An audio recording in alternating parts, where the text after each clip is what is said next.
Failures అనేవి ఎవరి జీవితంలోనైనా అనివార్యమని, పరీక్షలో పాస్ కాలేదనో, గ్రేడ్ రాలేదనో, మార్కులు తక్కువగా వచ్చాయనో బాధపడటం, కొందరైతే ఆత్మహత్యలు చేసుకోవడం వంటివి చాలా దారుణమని అంటారు మాజీ ప్రపంచ సుందరి ఐశ్వర్యారాయ్.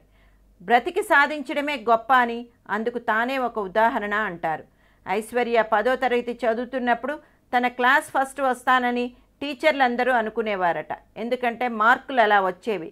కానీ 10థ్లో ఆమెకు వచ్చింది 7వ స్థానమే. అలాగే ఇంటర్లో మొదటి స్థానం వస్తుందనుకుంటే 2వ స్థానం వచ్చింది. మిస్ ఇండియా పోటీల్లో తానే విజేత అవుతుందని మీడియా మొత్తం కోడై కూసింది. కానీ జరిగిందేమిటి? సుస్మితా సేన్కు ప్రథమ స్థానం వస్తే ఐశ్వర్యరాయ్ 2వ స్థానంలో నిలిచింది. అప్పటికి నెంబర్ 1 స్థానం విలువేంటో నాకు తెలిసొచ్చింది. ఆ పొరపాటు జరగకుండా మిస్ వరల్డ్ పోటీల్లో చాలా జాగ్రత్తగా చురుగ్గా ఉన్నాను. ఆ పోటీల్లో మేము మొత్తం 87 మంది పోటీదారులం. అందులో చాలామంది చూస్తేనే దిగ్భ్రమ కలిగించేంత అందంగా ఉన్నారు. అయినా నాకేం భయం కలగలేదు. నా ధోరణిలో నేనున్నాను. అయితే మీడియా మొదటి నుంచి నన్ను బలమైన కాంపిటీటర్గా చూపిస్తూ వచ్చారు. అదే నన్ను ఒత్తిడికి గురి చేస్తూ ఉండేది.